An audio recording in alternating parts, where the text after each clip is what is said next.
我重生成一条蛇，却发现自己被泡成了药酒。罐子里除了我，还有其他几位室友，分别是蟾蜍、壁虎、蝎子和蜈蚣。看样子，泡酒的人显然是要把我们炼成五毒酒。正琢磨着怎么逃出去，腹中猛地传来一阵剧烈的饥饿感，实在扛不住了，我只好把目光投向那几位早已断气的室友，忍着翻涌的恶心，我将他们逐一吞下。就在最后一只蜈蚣滑入喉咙的瞬间，脑海中骤然炸开一道光。叮，检测到宿主吞噬一种生物，觉醒吞噬进化系统，吞噬即可获得能量点，能量点可分配至力量、速度、防御毒性、生命值5项基础属性，属性加满即可晋级。系统，我愣了一瞬，旋即狂喜，重生也就罢了，居然还带挂。系统率先将我的毒液强度直接拉升了5倍，可即便如此，面对这口巨大的酒缸，我依旧无计可施。缸壁光滑，酒液粘稠，根本爬不上去。就在我焦急万分时，门外传来一阵脚步声，有人来了。我立刻沉入酒液，一动不动地装死。一个中年男人推门走进来，正是这间酒坊的主人周老三。他凑到缸边往里一瞧，眉头顿时皱了起来。奇了怪了，怎么就剩一条蛇了？他挠了挠头，自言自语道：明天就是交货的日子，看来只能再去抓4只毒物补上了。说着，他伸手揭开了缸盖。就是现在，我猛地昂起头，一口浓缩毒液精准喷向他的面门。周老三惨叫着捂住脸，踉跄后退。我趁机攀上缸沿，以最快的速度朝门外游去，冲出周家酒坊的大门。外面的阳光刺得我一阵恍惚，我消耗1点能量，开启了系统自带的雷达功能。周围是一片居民区，柳河镇1公里外则是连绵的山脉，苍翠的轮廓在天际线上起伏。只要逃到那里，我就自由了。但中间隔着好几条车流不息的主干道，大白天一条蛇横穿马路，无异于送死。我只能等天黑再行动，先躲进路边一丛灌木里。没过多久，酒坊方向传来周老三杀猪般的惨叫，引得左邻右舍纷纷围了过去。一听说跑了条毒蛇，有人立刻掏出手机拨了119。10多分钟后，几名消防员带着2条搜救犬赶到现场。搜救犬的鼻子可不是摆设，我一闻到那股逼近的气息，连忙扭动身躯，朝附近一处地洞钻了进去。洞里竟然还有一条蛇，我的同类。虽然饥饿让我很想一口吞了它，但转念一想，这家伙当替罪羊显然更合适。我迅速喷出毒液将它麻痹，再一寸寸地把它拖向洞口。片刻之后，外面响起一阵激烈的犬吠，紧接着就是兴奋的喊声：抓到了！抓到了！渐渐的，周围安静下来，我松了口气，危机暂时解除。夜幕终于降临，我钻出地洞，望着远方苍云山黑黢黢的轮廓，腹中再次传来饥饿感。幸好不远处有只老鼠正埋头刨土。鼠鼠啊鼠鼠，这么可爱，怎么能放过你呢？一击得手。可蛇类这种囫囵吞枣的进食方式实在让我不适，整只老鼠卡在喉咙里的感觉简直生不如死。我心里忍不住想，要是有牙齿能嚼就好了。叮，检测到宿主强烈的器官改造欲望，开启身体器官改造功能，每10点能量值可兑换1点进化值，积攒足够进化点即可兑换所需器官。系统商城随之展开，琳琅满目的改造方案让我瞠目结舌，獠牙龙鳞、龙角龙翼，甚至最终极的方案赫然写着2个字：化龙。我心潮澎湃，恨不得立刻全部解锁。当然，以我现在的能量储备，这些全是可望不可及的存在。接下来的8个小时，我疯狂狩猎，老鼠、虫蛇、蛙类，来者不拒，最终收获了400点能量值，全部转换成40点进化值，加满5项基础属性后，叮，恭喜宿主完成首次晋级。一阵撕心裂肺的剧痛袭来，我的身体像是被无形的力量拉扯重塑。几分钟后，痛感消退，我明显感觉自己变得更长更粗壮了。晋级成功，宿主当前境界野兽2级，满10级可进阶为异兽，后续境界依次为兽兵、兽将、兽王。了解了境界划分，我趁着夜色游到马路边，准备横穿过去。刚爬到路中央，身后猛然传来一阵引擎的狂暴嘶吼。我扭头一看，一辆摩托车风驰电掣地冲了过来，车上一个染着金毛的小子载着个姑娘，速度快得吓人。那姑娘一边尖叫一边举着手机在拍，完全没注意到路上有条蛇，眼见就要被碾成肉饼。我卯足全力猛地一弹，整条身子腾空飞起，堪堪越过了马路对面。我操！金毛一脚急刹，轮胎在地面拖出一道焦痕。那姑娘手机还举着，颤声道：拍到了！天哪，那是一条巨蟒。两人急忙回看视频，确认真是一条巨蟒后，当即拨打了新闻热线。第二天，各大媒体铺天盖地的报道，柳河镇酿酒人被自家泡了2年半的毒蛇咬伤，经检测，该蛇毒液强度为同类5倍以上，专家怀疑系基因变异。评论区更是炸了锅，网友们七嘴八舌的讨论。因为最近动物变异事件频发，有人拍到会站立唱跳的鸡，有人见过长着人脸的蜈蚣，甚至还有人声称在深山目击了巨型九尾狐。一时间，网络上众说纷纭，恐慌与好奇交织。此时的我已经踏入了苍云山的密林，2天跋涉下来，腹中早已空空如也。我打开系统雷达，扫描周边环境，前方不远处的一个山洞里，密密麻麻挤着上百个白色光点蛇窝，直到100多条蛇全部下肚。我获得了足足90点进化值，够连升2级。找了个隐蔽的角落，我开始连续突破，然而系统却弹出一条冰冷的提示：警告，宿主当前剩余寿命5年，5年内突破至寿冰境可增寿10年。5年。我心头一沉，看来得加快进化的速度了。第二天，我泡在溪水里洗了个澡，然后爬上岸边的一块大石头晾干身体。阳光透过树冠洒下来，暖洋洋的，让我有些犯困。突然，天空中掠过一道阴影，伴随着尖锐的鹰啸，一只体型硕大的老鹰正在高空盘旋，锐利的目光死死锁定了我。我心中一动，没有逃跑，反而纹丝不动。虽然我不会飞，但我有3维雷达。雷达中，那只老鹰的飞行轨迹一览无余。它盘旋了2圈，见我毫无反应，终于按捺不住，双翅一收，如一支利箭般俯冲而下。5米，就在它接近到5米距离的瞬间，我猛地昂首，一口毒液精准喷出，正中它的双眼。老鹰发出一声凄厉的惨叫，飞行轨迹瞬间偏移。我抓住这转瞬即逝的机会，整条身子弹射而起，死死咬住了它的脖子。它到死也不会明白，自己这个天空的猎手是怎么被一条蛇反杀的。吞下老鹰后，我正消化着能量，心头却突然涌起一股强烈的危机感。再次打开雷达，5个蓝色光点正在朝我的方向逼近。雷达中，红色代表极度危险，蓝色代表存在危险，黄色是旗鼓相当，白色则毫无威胁。虽然不清楚来者是什么，但蓝色意味着我不能掉以轻心，保命要紧。我迅速引入河边的灌木丛中，1公里外，5个汉子正带着2条猎犬在山间搜索。他们很快来到河边，透过枝叶的缝隙，我看清了他们的装备：蛇钩、蛇夹、防护服、急救包，清一色的专业配置。5名捕蛇人。从他们的对话中，我听出了关键信息：那个姓沈的教授出价50万，就为了一条变异蛇，值吗？一个矮壮的汉子嘀咕道。为首的络腮胡瞪了他一眼：废话少说，50万够你干10年了。中科院那边的生物研究所都派人来了，说明这蛇绝对不简单，打起精神来。他们是冲我来的。我冷静下来，开始在脑中盘算5对1，正面硬拼显然不行，但若是逐个击破，毕竟我前世就是一名捕蛇人，深知他们的行动模式和弱点。虽然前世是捕蛇的，今生这副蛇躯可没拿过蛇钩，但换个角度，我比谁都了解猎手的心理。我观察到其中一人逐渐掉了队，与前面拉开了10几米的距离。机会来了，我无声无息地从灌木中窜出，闪电般咬住他的手臂，毒液灌注，那人连惨叫都来不及发出就软倒在地。我松口转身，瞬间没入草丛深处。前面几人反应极快，朝我消失的方向连开2枪，是霰弹枪，几颗钢珠打在我身上，除了些许疼痛，连鳞片都没破开。他们留下1人照看伤员，剩余3人带着猎犬追了上来。2只猎犬速度最快，我故意放慢节奏，引着他们一步步深入密林。等那3个捕蛇人赶到时，2只猎犬已经躺在地上，再也不会动了。络腮胡气得脸色铁青，咬牙切齿道：我一定要活剥了这畜生！3人继续搜索，我故技重施，盯住落在最后的1人，再次偷袭，得手后迅速消失在一棵大树后。其中一个年轻汉子当即就要冲过去，被络腮胡一把拽住。你去送死啊！那畜生明显有灵智了，就是要逐个击破我们。年轻汉子被他这么一喝，才冷静下来，赶紧蹲下处理伤员的伤口。可就在这时，远处传来2声枪响，紧接着是一声凄厉的惨叫，剩下2人顿时面如死灰，5人已伤3人，再不撤，恐怕都得交代在这里。撤，快撤！络腮胡再也顾不上什么50万悬赏，扛起伤员就往山下跑。我没有追，俯瞰着他们慌忙遗落的物品。我突然注意到散落的急救包旁有一颗拳头大小的红色果实，表面散发着幽幽微光。看到它的瞬间，我体内涌起一股近乎本能的强烈吞噬冲动。我立刻用系统扫描血灵果，蕴含大量灵气的奇异果实，吞噬后可获得1万点能量值。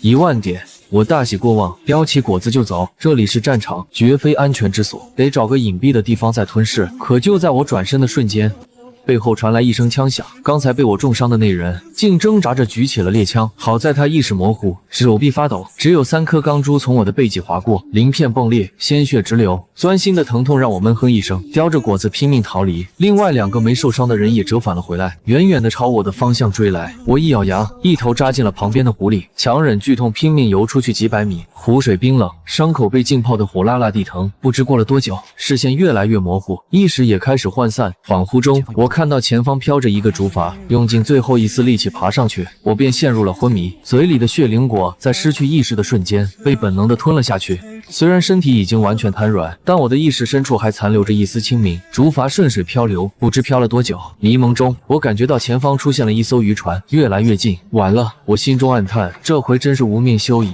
但我没想到的是，渔船上响起了一个小女孩清脆而急切的声音：“爸爸，爷爷，快看，水上有条大蛇，它受伤了，我们救它吧。”念念，你疯了，那可是蛇，不行，我就要救它，它好可怜。小女孩说什么也不肯放弃。她叫苏念，天生体质特殊，从小就受动物亲近，鸟雀会停在她肩头，野猫会主动蹭她的脚踝。她的父亲苏大山和爷爷苏老根拗不过她，对视一眼，无奈地叹了口气。苏大山小心翼翼地用渔网将我捞上船，放进了船尾的水箱里。行吧，再回去先养着，等伤好了再放生。苏老根摇了摇头，但是念念，你不许靠太近。我在昏迷中隐约感受到这一切，心里升起一股久违的暖意。这是遇上好人了。时间过去了7天，血灵果的灵气和苏家人细心的照料，让我的伤势恢复了七七八八。刚苏醒的那2天，除了苏念，其他家人见了我还是绕着走。毕竟一条碗口粗的大蛇趴在杂物间里，搁谁都得心里发毛。但我始终没有表现出任何攻击性。渐渐的，他们也放下了戒备。尤其是苏念的弟弟苏小虎，这小子胆子大的离谱，3天2头偷偷溜进杂物间来看我，还试图摸我的脑袋。起初苏老根担心的不行，在门口探头探脑的盯着，但后来老爷子反倒竖起了大拇指。嘿，这蛇通人性啊！小虎摸他脑袋，他都不躲。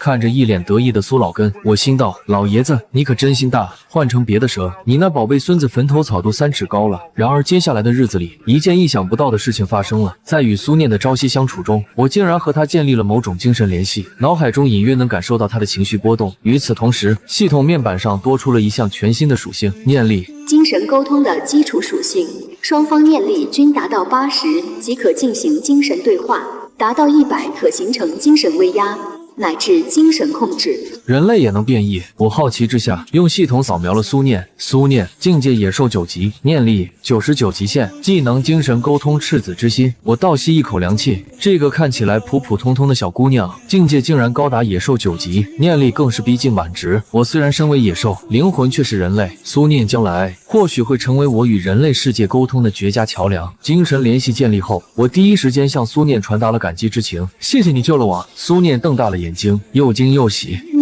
你真的会说话？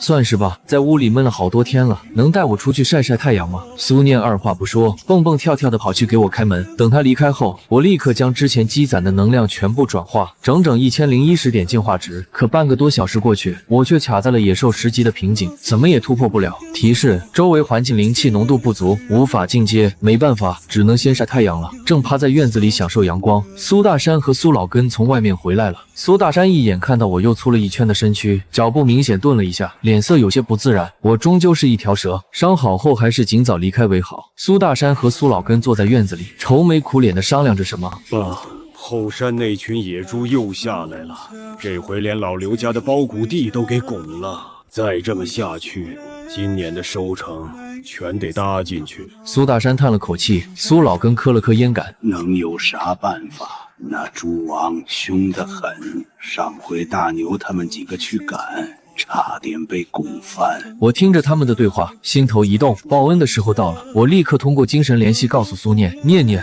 告诉你爸，那野猪的事我来解决。苏念兴冲冲地跑过去，爸，大蛇说他能帮忙打野猪。苏大山一脸懵，念念，你是不是发烧了？大蛇怎么能听懂人话？话没说完，我朝他郑重地点了点头。父子俩对视一眼，都看到了彼此眼中的震惊。苏大山愣了好一会儿，才朝我抱了抱拳，声音都有些发颤。那就有劳蛇仙了。辞别苏念，我踏入了苍云山的深处。既然受环境所限，暂时无法突破境界，我决定把进化点花在技能强化上。毒液喷射直接拉满到4级，喷射距离达到12米，毒性效果更是提升到恐怖的15倍，还剩118点进化值。我又花了100点升级天眼雷达，侦查范围扩展至2公里，并且能针对特定物种进行搜索，每次消耗10点能量，用来找野猪。虽然有点大材小用，但安全第一。我潜伏在一片被野猪祸害过的菜地附近，守株待猪。夜幕降临，雷达上突然冒出10个蓝色光点，我立刻绷紧了神经，目光投向远处。来的不是野猪，是人。10个人里，赫然有2张熟悉的面孔，上次那批捕蛇人中的2个。这一次，他们人人背着枪，还带了5只猎犬。我眼中闪过一道寒芒。上次放过你们，是因为懒得追。这次既然送上门来，那就别怪我了。我无声无息地摸了上去，一只猎犬最先察觉到异样，竖起耳朵疯狂吠叫。既然暴露了，那就不必再藏。我果断释放出刚刚解锁的技能。精神威压，一股无形的压力如潮水般扩散开来。那5只猎犬连叫都来不及叫第2声，直接翻着白眼瘫倒在地。紧接着，10个人全都双手捂耳，发出痛苦的哀嚎，像是脑子里有人拿锤子在猛砸。我也没想到精神威压的效果如此强大。趁他们丧失抵抗力的间隙，我逐一游过去，给每个人都注入了毒液，再用身躯将他们一个接一个的缠紧，直到听见骨骼碎裂的脆响，才松开。做完这一切，我仔细检查了每个人携带的物品，确认没有摄像头记录仪之类的东西。翻来覆去，只找到些食物和药品，我自己用不上，想带回去给苏念一家也没法拿。5只猎犬，我没有浪费，全部吞下。但人类，我终究还是下不去嘴。处理完捕蛇人，我重新潜伏在野外蹲守，直到后半夜，雷达中突然出现一个格外明亮的蓝色光点，比其他任何标记都要耀眼。我拉近雷达进行3维侦查，瞬间倒吸一口凉气。这头野猪王体型竟和我差不多庞大，浑身筋肉虬结，獠牙如弯刀，显然它也是野兽巅峰的境界。野猪皮糙肉厚，正面硬刚不是明智之选。我盘踞在一棵大树上，安静地等它一步步走近。距离拉近到10米，我猛地昂首，一口毒液精准命中它的双眼。15倍毒性带来的剧痛让野猪王瞬间暴怒，他疯了一样横冲直撞，攻倒了好几棵树，但毒性扩散的速度远超他的挣扎。仅10来分钟，这头曾经不可一世的山中霸主便轰然倒地，再也没有站起来。回到石溪村苏家，我通过苏念告知了野猪的位置。苏大山惊得下巴都快掉了。真的干掉了！苏念骄傲地挺起小胸脯。大蛇说了，肉一人一半，我们要一半，剩下的你叫叔叔伯伯们去分。苏大山立刻叫上几个乡亲，连夜进山搬运。那头野猪实在太大，10几个壮汉忙活了大半夜才弄回来。我肚子里还有存货，只要了一半的野猪肉，另一半让村民们自行分配，倒也落了个皆大欢喜。百无聊赖之际，我趴在堂屋地上陪苏念看电视，画面突然切换，一则紧急新闻插播进来。本台最新消息：近日在南海海底发现一具超级生物骨架，该骨架身高约10米，无头，长有4条手臂，胸部插着一把材质不明的巨剑。目前相关部门已介入调查。画面中那巨大的骨架沉默地矗立在深海之中，诡异而震撼。看着新闻，我反倒松了口气。这种全球性的神秘事件频频发生，无形中为我这样的存在提供了最好的保护色。相比之下，一条变异毒蛇实在算不上什么大新闻了。时间又过去了半个月，我本想去苍云山深处寻找突破的契机，却被苏家人极力挽留，尤其是苏大山，几乎每天都张罗着给我送来鸡鸭鱼肉。蛇仙，您多住些日子嘛，山里不安全。他笑得满脸褶子，殷勤的像个饭店老板。而这半个月里，外面的世界越来越不太平，异兽袭击人类的事件急剧增多，新闻里几乎每天都有报道。连石溪村这样偏僻的地方，一些家禽也出现了攻击人的异常行为。苏老根家养的大公鸡，前天差点啄瞎了隔壁王婶的眼睛。一时间，全球都笼罩在某种说不清道不明的恐慌之中。我也有明显的感受，空气中那股狂暴的灵气越来越浓，像是有什么东西正在苏醒。这股躁动的能量让我浑身不适，烦躁难安。倒是苏大山父子，自从吃了那头野猪的肉之后，整个人状态都不一样了。苏大山搓着胳膊上鼓起来的肌肉，又惊又喜。爸，你有没有觉得身上有股劲儿，就好像有什么东西在强化咱们的身体？苏老根试着挥了2拳，虎虎生风。嘿，还真是。就在这时，大地猛然剧烈颤动，碗碟从桌上滑落，摔得粉碎，梁上的灰尘簌簌落下，木结构的老屋发出令人胆寒的吱嘎声。地震！我瞬间反应过来，立刻通过精神联系大喊：念念，快让所有人出来，房子要塌了！苏念拉起弟弟苏小虎就往外跑，边跑边喊：爸，爷爷，快出来，快！苏大山一把扛起腿脚慢的苏老根，跟在我身后冲出大门。我们刚刚撤到院子里的空地上，身后的老屋便轰然坍塌，扬起漫天灰尘，化为一片废墟。苏念吓得浑身发抖，紧紧抱住我的身躯。我通过精神联系安抚他，别怕，赶紧找个高处避险，后面可能还有余震。地震过后，苍云山中无数野兽惊恐出逃，他们冲入人类的居住区域，互相厮杀，袭击行人，村子里顿时乱成一锅粥，哭喊声、惨叫声此起伏。就在这时，系统发出了一条紧急提示：警告，周围灵气浓度正在急速回升，紊乱中蕴含契机，宿主即将满足突破条件。我心中一震，又惊又喜，但眼下还不是突破的时候，苏家人的安全更重要。意识到是我救了全家的性命后，苏老根扑通一声就要跪下去，苏大山也红着眼眶，抱拳深深一揖：蛇仙大恩大德，我们一家没齿难忘。苏老根老泪纵横，转头看向苏念：念念，爷爷做主了，你认大蛇做师傅吧。苏念抹了把眼泪，郑重地对着我磕了3个头。我意味深长地看了他们一眼，明白了他们的心思。如今乱世出现，全球灾变，若有我的庇护，他们一家能安全许多。而我拥有系统，变强只是时间问题。想要在这个变异横行的新世界里站稳脚跟，也确实需要一位人类代言人。想到此，我点了点头，应下了这份师徒名分。苏念高兴地跳了起来：师傅，既然拜了师，总得有拜师礼。我通过精神联系说道：现在什么贵重东西都不值钱了，这场灾难过后，能吃能喝才是第一位的。等着，我去猎些东西回来。行走在震后的苍云山中，满目疮痍，树木倾倒，山势崩裂，空气中弥漫着泥土和血腥的气味。我正搜寻着猎物，鼻端突然捕捉到一股极其诱人的异香，那香气甜美的不可思议，像是世间最珍贵的花蜜与晨露的融合，闻一口便让人浑身酥软，灵魂都要被勾走。那种吸引力比血灵果还要强烈数倍，受这香味吸引的不止我一个。放眼望去，无数野兽正朝同一个方向机械的行进，他们的眼神呆滞空洞，像是丢了魂似的，完全丧失了理智。随着越来越接近香气的源头，我体内也有股力量开始躁动不安，意识逐渐变得模糊。警告：检测到宿主受幻灵果香味影响，有极高风险迷失心智，陷入幻境。是否消耗100点能量值驱散幻觉？效果持续10小时。我想也没想，立刻确认。一股清凉的力量涌入脑海，混沌的意识瞬间清明。趁着其他野兽还在梦游，我沿途吞下了不少陷入幻境的猎物，它们毫无抵抗，就像摆在桌上的菜，直到饱食度达到100，我才停下吞噬。而此时，我也来到了一处从未见过的山谷——幻灵谷。谷中央，一棵古怪的大树拔地而起，它的树干漆黑如墨，枝条扭曲如蛇，树冠上结着3枚鲜艳欲滴的血红色果实，正散发着那诡异而致命的异香。被香味吸引来的野兽靠近这棵树后，便会自动成为它的护卫。它们围绕树根层层驻守，攻击一切试图接近的生物。那些稍微强大一些的野兽，往往还没靠近果实就被无数护卫撕成了碎片，血肉渗入土壤，化作大树的养分。我立刻用系统扫描，幻灵木每100年生长1寸，只生长于灵气极度充裕之地，1000年分长。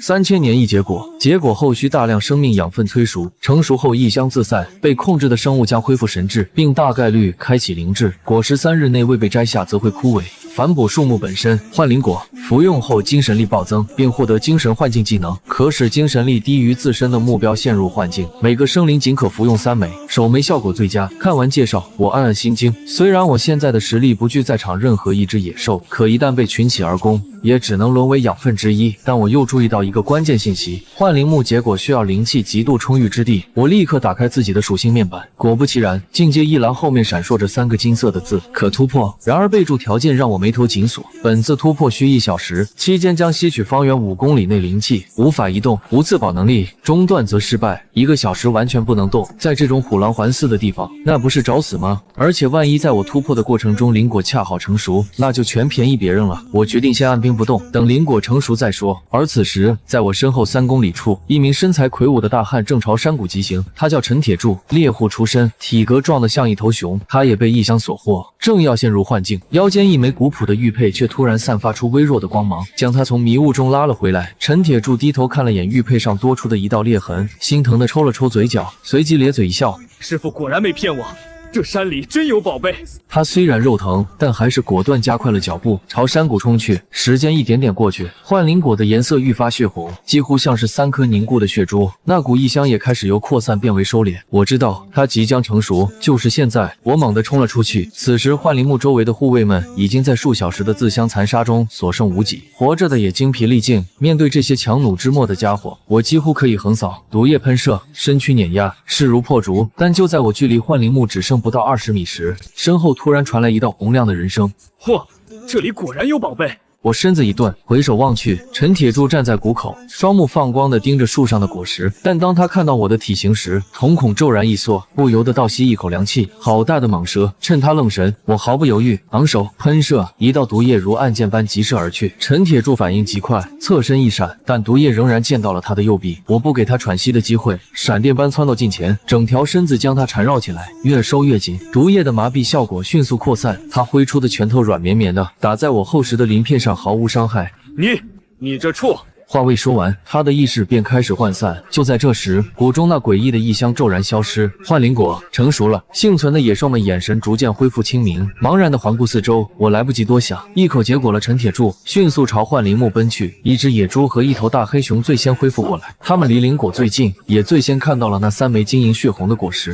可我更快，身躯划过一道流畅的弧线，我冲到树下，面对枝头3颗幻灵果，一口全部吞下。叮！宿主吞噬幻灵果乘3，获得技能精神幻境。技能描述：与精神力弱于宿主的目标对视，有10%概率使其陷入幻境。幻境内容可由宿主主观构建美梦、噩梦，并可引导目标行动。施术期间，宿主无法进行其他操作。看着技能介绍，我惊喜的差点原地转圈，这简直是神技！既能控场保命，又能创造逆袭机会，甚至还能用来审讯操控，用途简直无穷无尽。但我的喜悦并没有持续太久，那头野猪和大黑熊眼看着3颗果实全被我吞了，顿时暴怒，野猪獠牙外翻，疯狂刨地，黑熊立起身来，发出震耳的咆哮。不过我看得出，他们此刻也是外强中干，之前在幻灵木的操控下消耗了太多体力，只剩下虚张声势的本事，而他们那小心翼翼又充满贪念的眼神，正好给了我试验新技能的绝佳机会。心念一动，精神幻境发动，一瞬间，野猪和黑熊的眼神再次变得空洞。众目睽睽之下，这2个庞然大物竟然撕开始自相残杀。野猪疯狂地用獠牙顶黑熊的肚子，黑熊挥舞着巨掌拍向野猪的头颅，打得血肉横飞。周围那些刚恢复神智的小型野兽吓得四散奔逃。试验完毕，效果拔群，我立刻解除幻境，精神力没必要浪费在这俩蠢货身上。恢复神智的瞬间，野猪和黑熊都愣住了，他们浑身是伤，茫然地看着彼此，眼中满是极度的恐慌。那种身体完全不受控制的恐惧感，大概会让他们终生难忘。野猪率先崩溃，嗷的一嗓子贴着山崖撒腿就跑，消失在谷口。而那头大黑熊犹豫了片刻，做出了截然相反的选择。它扑通一声趴在我面前，然后缓缓翻过身来，亮出了自己最柔软的肚皮。这是动物表示彻底臣服的姿态。我顿时乐了，免费的打手，不要白不要。随后我转身来到陈铁柱的尸体旁，从他腰间摘下了那枚已布满裂痕的玉佩，轻灵佩残次仿品，一次性消耗品，可抵御1次低级精神攻击，恢复佩戴者神智，护主后级碎裂。看完介绍，我将玉佩小心收好，虽然已经基本报废，但说不定还有别的用处。正想着该如何跟这头黑熊沟通时，叮，系统提示音骤然响起。系统的提示音在脑海中炸开，检测到有生物主动臣服，是否收为灵魂仆从？收服后，宿主将获得100点念力值，仆从部分能力将反馈宿主。解锁技能灵魂印记，注：种下印记后，仆从永不背叛，且在靠近宿主时获得宿主50%的属性加成。首次施展虚念力100点，后续消耗指数级增长，请谨慎使用。我没有犹豫，对着面前这头趴伏在地的大黑熊种下了第1枚灵魂印记，金色的光芒一闪而没，印记沉入他的眉心。过了片刻，一个憨厚到有些傻气的声音直接在我脑海中响起：老大，俺叫熊大，从今以后您就是俺老大。在系统的辅助下，我和熊大很快了解了彼此的过往。有灵魂印记的绝对忠诚在，即便他知道系统的存在也无妨。而他的身世也不复杂，曾经是苍云山中的一头普通黑熊，灾变后开了灵智，却被一群变异狼群追杀，差点丧命。我当即承诺，以后我帮你报仇。得到承诺的瞬间，熊大的眼睛亮得像2盏灯笼。他没想到自己不光被接纳，抱上的还是一条前途无量的粗壮大腿。叮，成功收服守卫灵魂仆从，奖励念力值100点，获得熊大技能反馈，力大无穷，消耗1000能量值，10分钟内力量属性翻倍。收到反馈，我还来不及高兴，系统警报突然尖锐的炸响。警告：宿主综合属性已突破当前境界最大值，请于半小时内完成进阶，否则躯体将因无法承载而崩溃。系统第一次发出这么紧迫的催促，我心头猛地一沉，脑子里的倒计时滴答作响。不到半小时，必须争分夺秒。我立刻开启天眼雷达全功率扫描。以我现在的体型，想找个不被打扰的地方升级，还真他妈不容易。很快，1公里外出现了一个完美的藏身处，2块巨石下方的一个洞窟，入口隐蔽，易守难攻，简直是为我量身定做的。熊大，守住洞口。老大您放心。熊大拍着胸脯，声如洪钟。谁敢过来，先从俺尸体上踩过去。我点了点头，一头扎了进去。熊大兴奋的不行，跟了我之后，他的力量暴涨，越靠近我，那股力量就越强。他脑子不太灵光，想不明白为什么，但也懒得想，只要跟着老大混就行。洞里一片漆黑，但我的夜视能力让这里跟白天没两样。确认没有威胁后，我立刻下令系统开始突破。刚趴下的瞬间，那种血肉被撕裂又重组的剧痛便席卷全身。我能感觉到周围的空气形成了漩涡，一股股精纯的能量，也就是所谓的灵气，疯狂地涌进我体内，修补强化着被撕裂的躯体，这就是灵气。虽然疼得要死，但那种跨越物种界限的晋升快感，足以抵消一切。风险和回报从来都是对等的，这是在鬼门关上走一遭，要么一步登天，要么死无全尸，痛苦比之前翻了10倍不止。但源源不断的灵气就像清凉的药膏，刚好让我吊着一口气没当场痛死过去。我这边动静太大了，方圆5公里内的灵气被我疯狂抽取，形成一道肉眼可见的灵气风暴。那些变异野兽全被惊动了，脑子不好使的没啥反应，但那些开了点灵智的畜生立刻意识到有天大的好处，疯了一样朝我这边冲来。幸运的是，之前幻灵木已经帮我清理了这一带大部分威胁，剩下的都是些漏网之鱼，数量不多，一时半会也找不到洞口。熊大死死守在入口，耳朵竖得笔直，鼻子不停地嗅着空气，警惕着周围的一切。这是我交给他的第一个任务，他就算死也得完成。10几分钟后，一群变异野狼出现在不远处，他们是刚赶来的，没被之前幻灵木的事波及。我搞出的灵气风暴对这些变异生物来说简直就是唐僧肉，但这群狼又狠又贼，只在几百米外远远盯着，不敢靠近。他们很清楚，洞里的大家伙一旦突破成功，就是这片森林的兴亡，可一旦失败，我的尸体就是他们一步登天的补药。他们在等一个结果。跟他们一样想法的畜生不在少数。山坡的阴影里长着2条尾巴的狐狸，1米多长的变异黄鼠狼，还有几条几米长的大蛇，全都死死盯着洞口，谁也不敢动，但谁也不肯走。熊大早就发现了这帮不怀好意的家伙，要不是我下了死命令让他守住洞口，他早就冲上去把他们撕了。等着吧！熊大眼里满是杀气，低声咆哮：等俺老大出来了，第一个就宰了你们！时间1分1秒的过去，月亮升到了半空，我这边也到了最关键的时刻，意识依然清醒，但身体完全不受控制，全凭系统操控。那种感觉就像有几万把锤子在砸我的骨头，又有无数把刀子在割我的肉。剧痛过后，灵气涌进来修补，带来一阵舒爽，然后又是撕裂，又是修补，这种冰火2重天的反复折磨简直要把我逼疯。但我能清晰地感受到，我的身体和意志都在这种极限的痛苦中变得越来越强。终于，外界的灵气不再涌入，剧痛瞬间消失，只剩下无尽的疲惫。然而就在下一秒，我全身的鳞片猛地张开，将洞内最后一丝残余灵气吸了个一干二净，一股无法形容的舒畅感如潮水般涌来，瞬间冲垮了所有疲惫。我精神百倍，还没等我享受完这种焕然一新的感觉，系统的提示音就在脑子里炸开。叮！恭喜宿主晋级成功，生命层次跃迁，首次完美晋级，奖励 SSS2级血脉，潜力提升512倍，获得新技能燃烧血脉，系统数据已更新。我立刻打开属性面板，想看看自己现在到底有多强。宿主成龙，种类蛇族血脉，等级 SSS2级，境界兽兵初阶，体长15米，体重300千克，寿元15年，极限力量199加260，基础属性全满，能量20点，技能毒液喷射精神幻境燃烧血脉，物种直接从眼镜王蛇变成了蛇族，还多了个牛逼至极的 SSS 血脉。但坑爹的是，进化点的兑换价格直接翻了5倍，50点能能量才能换一点进化值。妈的，早知道就在突破前先把技能升几级了。我有点郁闷，但很快骂了自己一句：贪心不足蛇吞象，能活下来就不错了。我的脑袋刚探出洞口，熊大就愣住了。要不是灵魂印记的连接还在，他差点没认出我。我现在的体型比之前大了不止1圈，鳞甲泛着幽暗的金属光泽，连气势都截然不同。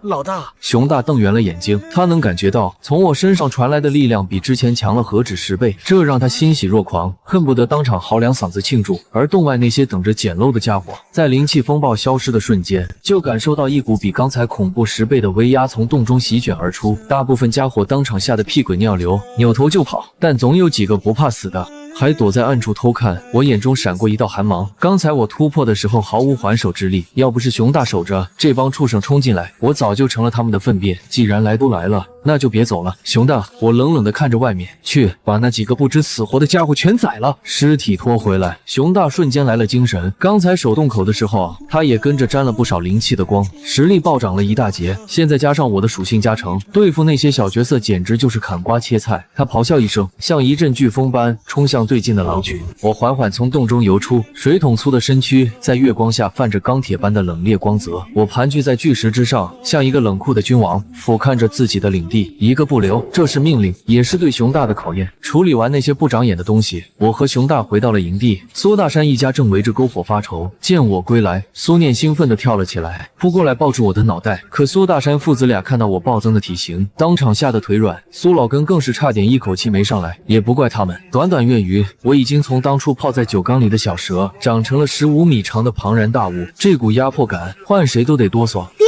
爷爷，别怕，这是我师傅。苏念大声安抚着两人，苏大山和苏老根眼里的惊恐这才慢慢散去，取而代之的是深深的敬畏。还没等我喘口气，苏念就叽叽喳喳地告诉我，刚才一群变异流浪狗袭击了营地，好在苏大山父子拼了命的抵挡。更让人惊喜的是，苏念情急之下竟觉醒了念力，操控石头砸跑了那群野狗。师傅，你看。苏念一脸邀功的表情，手指一抬，几块碎石竟真的凭空飘了起来，在半空中缓缓旋转。我心中大喜，这丫头居然无师自通就能做到这种程度，绝对是块浑然天成的璞玉。我当即吐出那块从陈铁柱身上得来的青灵玉佩，递到苏念面前，拿着，戴在身上能防身，还能稳固心神。苏念接过玉佩，却没有往自己身上挂，而是转身钻进临时搭的木棚里，塞进了受惊过度的母亲手中。妈，你带着，我不怕的。我暗自点头，百善孝为先，这徒弟没说错，值得培养。次日一早，我一声令下，启程下山。熊大驮着苏念姐弟，我们一行人穿过崩裂的大地，山下的村庄已是满目疮痍，房屋倒塌成废墟，积水漫过溪流，浮尸遍野。这惨状虽早在预料之中，可亲眼所见，仍然让人心底发凉。既然这世道乱了，那我辩护这一家子周全，日后他们便是我在人类世界中的代言人。半个月一晃而过，我已经长到了20多米，鳞甲硬过金刚，成功晋升为高级兽兵。熊大也跟着水涨船高，混成了初级兽兵，壮得像座小山。此刻，我们身后跟着一支3000人的难民队伍，全是沿途汇聚的幸存者，拖家带口，向着100公里外的云安县城方向逃难。路上并不太平，变异的猫狗牛猪成群结队，时刻在荒野中盯着这群昔日的主人，伺机猎杀落单者。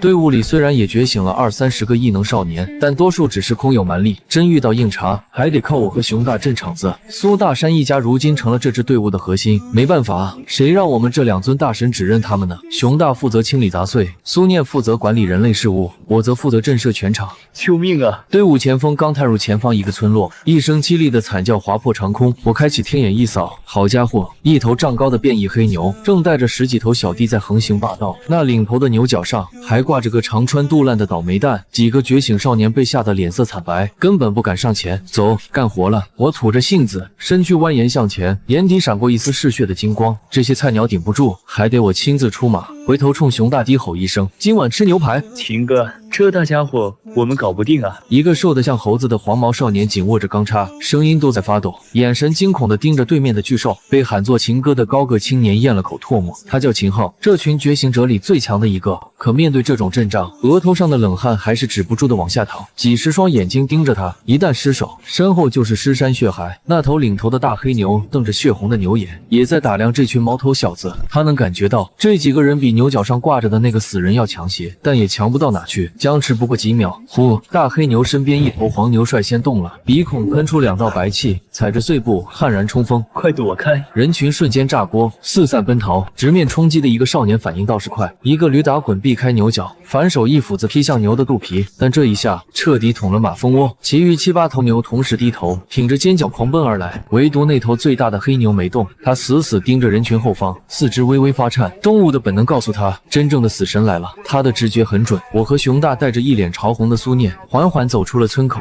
苏念之所以脸红，是因为他正全神贯注地操控着20把明晃晃的水果刀，这是我在路过的超市里给他找的新手装备。那些刀刃在他身周悬浮旋转，寒光闪烁。我开启天眼扫描，那大黑牛的数据瞬间浮现：种族满角牛，境界终极兽兵，体长4米，体重2750千克，极限力量257，极限护甲138，技能大力冲撞，尖角顶飞，属性还行，2项破了200。难怪那群新兵蛋子不敢动手，但在我眼里，他就是一盘菜。丫头，我通过精神联系说道，晚饭能不能加餐，全看你的刀工了。师傅放心。苏念眼神一凝，20把水果刀如蜂群出巢，呼啸着卷向最前方冲锋的那头牛。噗噗噗，刀光连闪，正准备拼命的那个少年只觉手上一松，一颗硕大的牛头裹着血雨，劈头盖脸的砸进他怀里。不仅是他，其他人还没回过神，面前的疯牛就在寒光交错中轰然倒地，脖颈处血如泉涌。领头的大黑牛慌了，他这一嗓子带着明显的颤音，原本以为是虐菜，结果瞬间折损过半。他不傻，看得出那个玩刀的小女孩不好惹，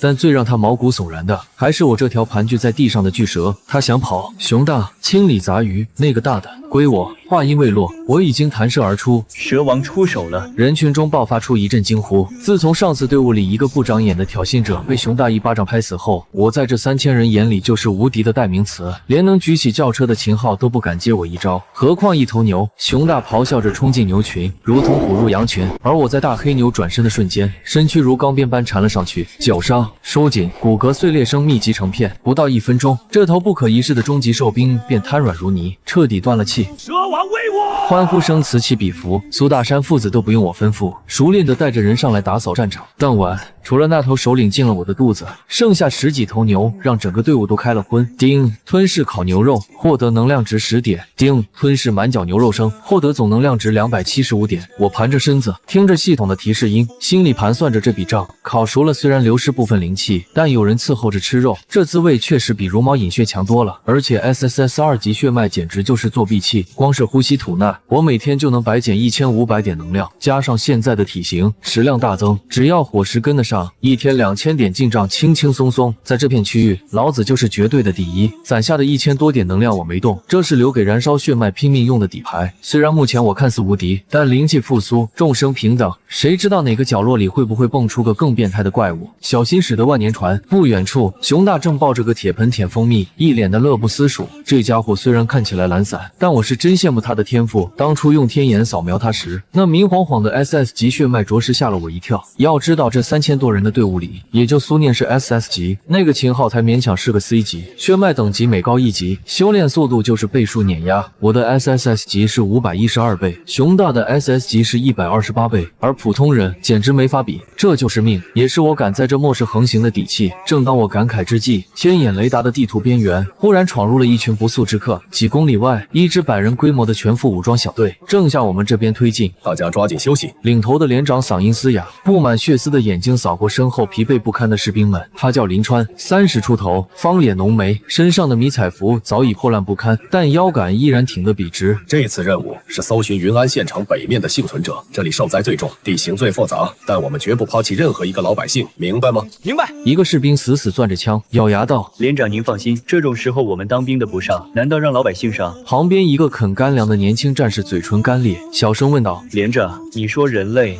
还有救吗？林川斩钉截铁，目光如铁石般坚硬。有救，小侯，你记住，只要我们不放弃，就一定有救。大灾变已经过去了大半个月，全球各个有实力的国家都在有组织、有计划地进行着自救。这一次的灾难可不仅仅局限于某个城市、某个地区，而是全世界。尽管地震引发的灾害因地区不同而有强有弱，但那些异变的生物却不会给幸存的人类任何喘息的机会。它们不仅自相残杀、相互吞噬，也在不断地袭击着人类聚居区。更可怕的是，是，随着灵气越来越浓郁，它们变异的速度和繁殖的能力与日俱增。作为全球最强国度之一的大夏，就在这一块自然是首屈一指。各级政府机关在地区首脑的统一指挥下，军警合一，高效运转，成立了一个个自救单位，组织民众建立安全区，抵御异兽侵袭。而临川所带的这个连队隶属大夏南部军区，只是一个最普通的步兵连。他们的任务很简单，作为前卫部队，搜寻这一带的幸存者，护送他们前往最近的安全区。连长，有情况。队伍刚原地休整没多久，前方负责放哨的一个黑脸士兵就急匆匆地跑了回来。啥情况？林川连忙站起身，那黑脸士兵叫赵虎，是连里最好的侦察兵。他喘着粗气，脸色极其难看。前方1公里的山道上被一群异化的铁甲兽给堵死了，那些畜生正在撕咬地上的尸体，个个长着长长的獠牙，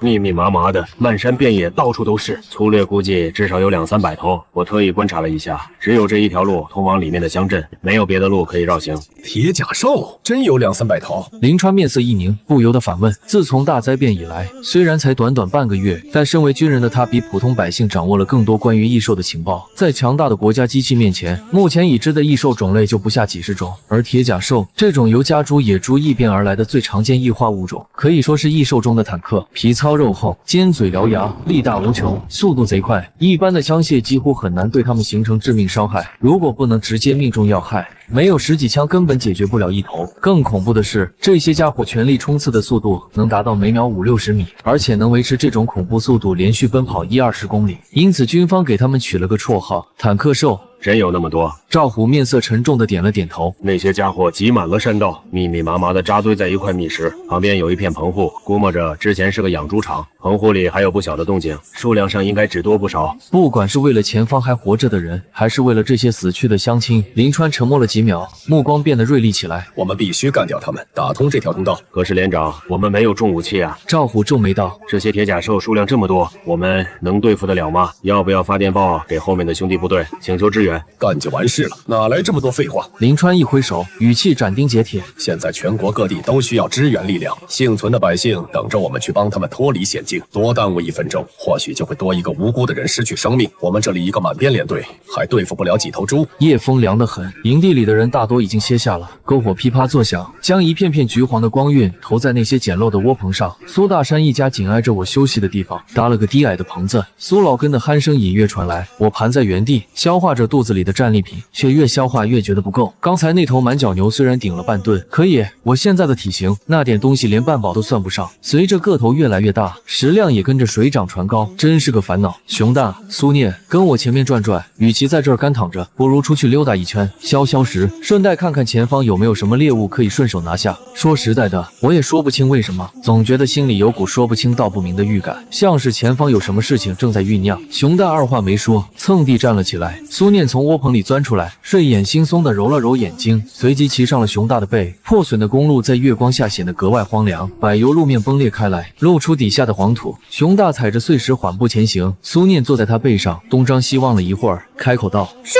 傅，我感觉我也快彻底觉醒了。我没有惊讶，这丫头拥有和熊大一样的 SS 级血脉，哪怕是现在突破，也没什么好奇怪的。虽然她目前还完全靠自我摸索，连一套像样的修炼方法都没有，但熊大这种脑子不灵光的家伙都已经踏入异兽级了，苏念的肉身也应该到了觉醒的边缘。沉默了一会儿，我望了望天空，心里那些压了很久的话，终于还是说了出来。把你们送到安全区之后，我大概就要离开了。苏念愣了愣，片刻后猛地回过神来，声音里带着几分慌乱：师傅，是徒儿这段时间有什么做的不对的地方，让您不高兴了吗？傻孩子，不是你的事。我轻声说，这天底下没有不散的筵席，你现在也有了自保的能力，为师不可能陪你一辈子，我有我自己的事情要做，又不是从此不见面了，只是暂时离开而已。苏念没有再说话，熊大驮着他陪着我又走了很长一段路，四周静悄悄的，只有风吹过枯草的声音。好久之后，苏念才低下头，用袖子蹭了蹭眼角，挤出2个字：好吧。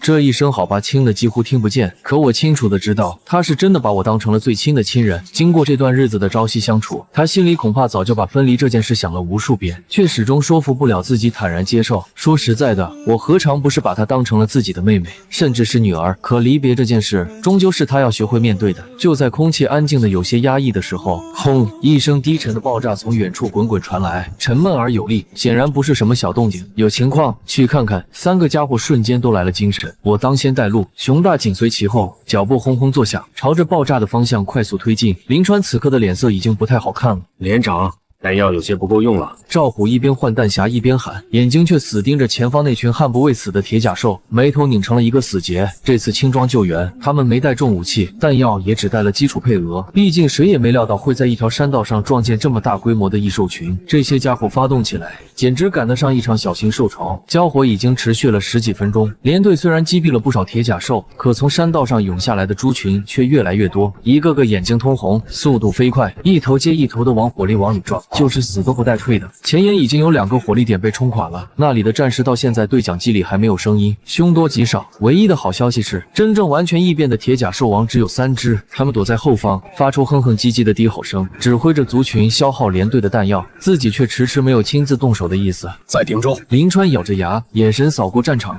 打消耗战不行，弄清楚那3只头领的位置。话没说完，阵地后方有人突然低喊了一声：“连长，后面那是什么？”我出现在战场边缘的时候，整个交火区域陷入了诡异的寂静。不管是扣着扳机的战士，还是正在发狂冲锋的铁甲兽，全都在同一时间愣住了。一条25米长、成年人双臂都抱不住的蛇，抬起上半身就有2、3层楼高，鳞甲在枪火的映照下泛着幽冷的金属光泽。而我身旁，熊大那一身厚重的黑熊体型，在我面前反倒显得有些袖珍。可即便如此，他背上那个骑着的小女孩，还是在第一时间吸引了所有人的目光。我没看花眼吧？林川举着望远镜，愣了足足3秒才找回自己的声音：“擒贼先擒王，你们2个对付1只，剩下2只大的交给我。”正好还没吃饱，趁战场因我们的出现而陷入短暂停火的间隙，我已经通过精神联系将分工安排好了。我开启天眼扫了一眼对面3只躲在后方的铁甲兽王，最强的那只也不过是中级兽兵境界。够了，我的身影骤然启动，每秒300米的极限速度，在旁观者眼里几乎等同于瞬移。200-300米的距离，不到2个呼吸，我已经出现在那头最大的猪王面前，在空气中留下一道细不可闻的音爆余震。那猪王反应过来，睁着通红的双眼，正要发动冲刺，却忽然感觉一股庞大的精神力如洪水般顺着他的眼眸涌入大脑。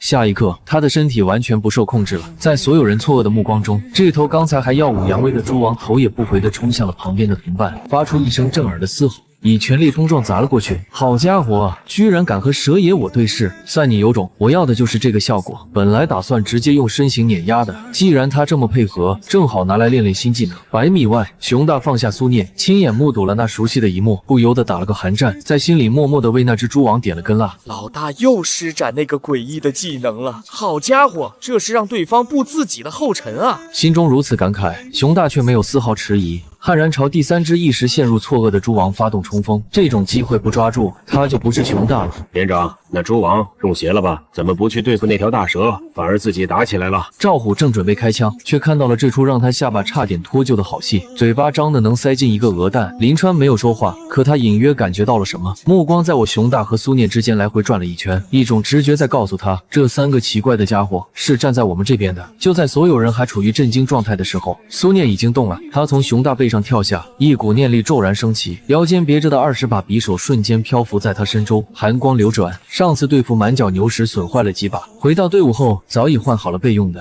经过这段时间的磨合，我们师徒3人已经有了相当的默契。我控制猪老大痛揍猪老二，熊大缠住猪老三，苏念就负责看住战场上其余的变数。果然，几只机敏的铁甲兽很快发现了异状，悄悄从侧翼迂回，企图偷袭看似一动不动的我。苏念眼神一凝，20把匕首呼啸而出，一把划过最近那只铁甲兽的脖颈，血线绽开；另一把精准刺进其身后一头肥猪的眼眶，嵌入颅骨，干净利落，一气呵成。我的天！战壕里的士兵们彻底傻眼了。他们见过觉醒者，见过有蛮力的，但操控20把飞刀像剑仙一样在战场上收割人头的，这还是头一次。别误伤了那个小女孩！林川最先反应过来，一声令下，攻击！我要停！不愧是经验丰富的老兵，抓住战机的速度快得惊人。失去了3只诸王的统一指挥，加上我和熊大在战场上散发的威压，剩余的300-400头铁甲兽瞬间陷入了混乱，有的继续惯性的朝士兵们冲，有的转头想去援救自家诸王，还有的干脆转头就想跑。战争的天平开始急剧倾斜，我控制着朱老大以全力持续猛攻朱老二。对方虽然后来反应了过来，却已经回天乏术，本就境界低于朱老大一截，开场又被打了个措手不及，战力折损了大半，现在只能被动挨打，越打越惨。熊大那边与朱老三打得热火朝天，两者实力本是旗鼓相当，但战场形势的急剧逆转让朱老三彻底失去了搏杀的欲望，满脑子只剩一个念头：逃。他看得清楚，哪怕朱老大没有发疯，他们3兄弟加在一起也不是这条大蛇和黑熊的对手，更别说后头还有那个邪门的两脚兽，操控着漫天飞刀正在屠杀自己的属下。朱老三不傻，他拼着被熊大咬掉一块皮肉，猛地一拱，硬生生撞开了半波，趁机撒腿就跑，转眼没入了密林深处。剩余的铁甲兽群随即大量溃逃，战场上留下一地横七竖八的尸体，交火在一片枪声和嘶吼声中慢慢平息下来。老大，对不起，让那家伙跑了。熊大低着头来到我身边，像犯了错的孩子等待惩罚，浑身微微发颤。算了，跑了就跑了，我没有多说什么。那朱老三为了逃命，愣是冒着被熊大咬断一条腿的风险，硬撑了那一下。换我在熊大的位置上，也只能选择先保自己的安全，没什么好苛责的。去吧，苏念，去跟那些士兵谈谈。我带着熊大退到几百米外，在战士们的视野里盘踞下来。没办法，以我现在的身份，一头一兽，贸然靠近武装部队，只会给双方都制造不必要的麻烦。当初扶持苏念，也有今天这一层打算在。这丫头该上场了。那真是你师傅。赵虎的嘴巴张得足以塞进一只鹅，眼神在苏念和远处的我之间来回飘，满脸都写着这他妈是真的吗？周围的士兵们虽然也是一脸不可思议，但慢慢地那种震惊也就散了。灵气复苏，异兽横行，觉醒者出现，这半个月里发生的离奇事一件件叠加在一起，已经把所有人对不可能的底线磨得差不多了。一个人类小女孩拜一条大蛇为师，这算什么？比起南海海底那具插着巨剑的无头骸骨，这事儿反倒算平常了。对啊，苏念理了理头发，一本正经地说：师傅可不像那些乱咬人的家伙，这段时间要不是有他，我们后面那3000多口子人早不知道死伤几成了。他简略地把与我相遇以来的经过说了一遍，声音清脆，叙述的条理分明。对面的战士们静静听着，神色各异，最终还是接受了这个事实。眼前2头巨兽待在原地，既没有冲锋，也没有威胁，反而刚刚帮着他们打赢了一场原本很难打的仗。事实已经摆在眼前，再多的怀疑也是多余的。救人要紧，其他的都是细枝末节。沟通了一阵之后，林川跟着苏念来到了我面前。我注意到他脚步虽然稳，但离我越近，那双眼睛里的紧绷感就越藏不住。他是这里级别最高的指挥官，知道该来打这个招呼，但心里忐不忐忑是另一回事。您好，我是这个连队的连长林川。他立定，抬手给我做了个标准的军礼。非常感谢2位的援手。我点了点头，算是回应。没有别的办法，我听得懂人话，却发不出人声。有些东西只能先搁在肚子里。不过没关系，我前世是人，深知人类的思维方式。林川刚才那句话说得漂亮，落脚在感谢上，没有试图控制，也没有急着问你是什么，你归不归我管。这是个会看局势的人。至于他背后那支军队以及更大的力量，我盘着身子，不动声色地打量着这个站在我面前努力保持镇定的连长，心里慢慢有了个初步的判断。合作的事急不来，慢慢看吧。说实在的，我心里也是相当忐忑的。尽管是从人类的酒缸里逃出升天，尽管遭遇过猎人的追杀，可打心底里，我还是不愿意和人族为敌。尤其是认识了苏念这丫头之后，她在我心里就像妹妹一样的存在。这段时间的朝夕相处，让我灵魂深处那点人性始终没有熄灭。我不想变成一只只会杀戮的野兽。熊大无聊地趴在我身边，得了我的吩咐，自然不会袭击面前这些人，只是眯着眼睛默默看着。林川观察了一阵我们的表现，暗暗称奇。他看得出来，不管是苏念还是熊大，都以我这条大蛇为核心。招呼打了，面也见了，双方打扫完战场后，便一同朝着难民营地的方向走去。我拖拽着最大的那头朱老大的尸体，朱老二则被熊大驮在了背上。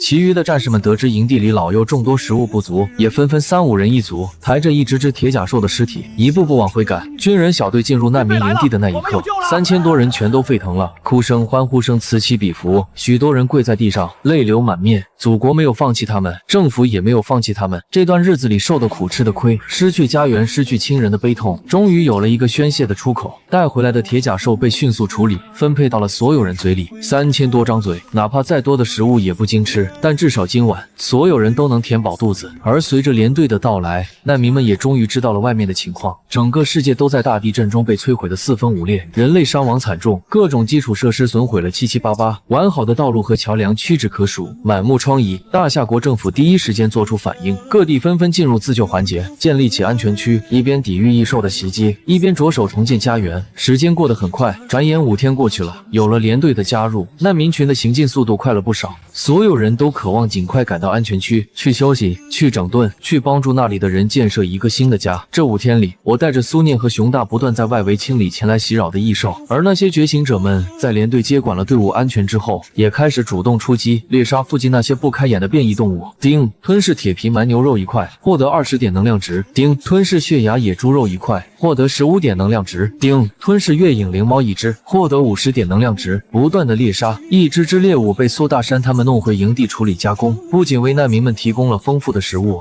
我自己也跟着吃上了烹饪过的美食。这大蛇原来是个吃货。经过这几天的相处，林川也彻底摸清了我的脾性。在他看来，我不仅通灵，人性化十足，还是个嘴刁到不行的饕餮，非美食不吃，粗茶淡饭根本不碰。虽然外表凶悍吓人，实际上却相当温和。营地里不少胆大的小孩都敢跑过来摸我的鳞片，我也从不发怒。连长，不光这大蛇是个吃货。赵虎抱着步枪坐在林川身边，朝不远处努了努嘴。您瞧他旁边那大黑熊。顺着他的目光看去，熊大正蹲在一个士兵面前，眼巴巴地盯着人家口袋里的巧克力，又不抢就杵在那儿撒娇，那副模样跟条大金毛似的。赵虎忍不住乐了，天天没事就在营地里溜达，一发现有好吃的就赖在人家跟前不走，不抢不闹就撒娇，太搞笑了。林川没有笑，他沉默了一会儿，面色变得凝重起来。万物有灵，这次天地异变，出现一些像大蛇这样有灵智的异兽，也不奇怪。不是每个异变的野兽都会袭击人类，所以这次回去，我会跟上级建议，像大蛇和黑熊这样的存在，哪怕不能争取为我所用，也绝不可与之为敌。赵虎点了点头，低声说道：是啊，像大蛇这种实力的异兽，一旦被推到人类的对立面，以现在的情况，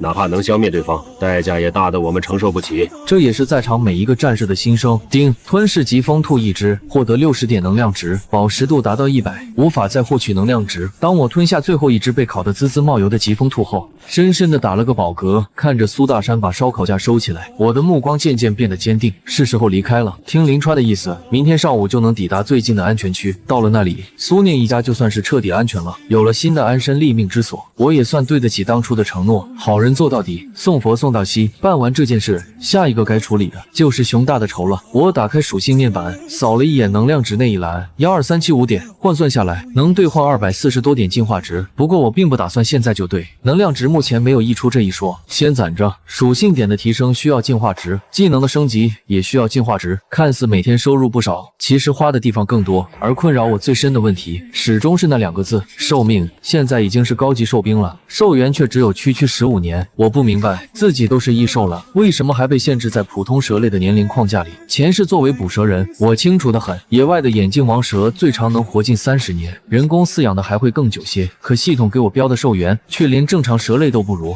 很显然，这鸡贼的系统在寿元这一块动了手脚。至于他打的什么主意，我暂时看不透。算了，想这么多干嘛？好歹系统对我没有恶意，若不是他，我现在恐怕还在那酒缸里泡着呢。能有15年寿命已经不错了，晋级之后还会增加。做人要知恩图报，做蛇也不能忘恩负义。我在心里嘀咕着。说起来，如果不是这种性格，上辈子也不会因为救一个落水的孩子搭上了自己的命。老大，你是不是准备离开了？熊大无聊地舔着嘴角最后一丝蜂蜜的甜味。经过这么多天的薅羊毛，那个士兵带的蜂蜜已经被他消耗的精光。不过没人计较，大家都知道这2只大家伙一直在守护着队伍，每次还能带回不少猎物，用点蜂蜜回馈一下这位大可爱，算是默认的事情。是时候了。你这家伙不也一直心心念念想要报仇吗？别以为我不知道。我抬头看了眼漫天繁星，重生这1个多月，前期一直在逃亡，根本没空细想活着的意义。遇到苏念一家之后，更多的是想报恩，然后变得更强，保护自己和身边的同伴。而这一路护送难民的途中，我却越来越频繁地想一个问题：我到底想要什么？难道就是简单的活着？活着2个字说起来空洞，可真正做起来一点都不简单。日复一日，年复一年，总归要有个方向。何况我的情况这么复杂，明明是人类的灵魂，却藏在一条蛇的躯壳里。做一个真正意义上的人，还是一条名副其实的蛇，2条路在我看来都走不通。所以这些日子，虽然身处人群之中，我却感到前所未有的孤独和茫然。说起来，前世的我就是个胸无大志、混吃等死的家伙，不求大富大贵，但求平平安安，典型的小市民心态。可这辈子，这个最简单的愿望实现起来既简单又困难。说简单，是因为有了系统，比起前世那个没学历、没背景、没靠山，拼爹没有，拼自己也没资本的我，现在强了何止万倍。说困难，原因更简单，5个字：我不是人了，被老大看穿了。熊大有些不好意思的挠了挠脑袋，当初他毫不犹豫的臣服于我，说白了就是看中了我的实力，既能帮他报仇，又能让他狐假虎威。如今的幸福生活，不正是跟着我才有的吗？要不是心底那份仇恨时刻提醒着他，这家伙怕是早就沉溺在蜂蜜和好日子里乐不思蜀了。营地的另一边，苏念独自端坐在窝棚中，闭着眼睛默默感应空气中那股神秘的灵气。这些日子跟着我进食了不少异兽血肉后，他的身体发生了明显的变化，力量大增，身手也变得极为敏捷。虽然我没有系统性的功法传授给他，但还是把自己一路摸索总结出的吸引灵气、引发共鸣的技巧毫无保留地交给了这个开山弟子。毕竟论对灵气的感应和亲和力，这个队伍里我自认第2，没人敢说第1。苏念的额头上细密的汗珠不断冒出，虽然已经开春了，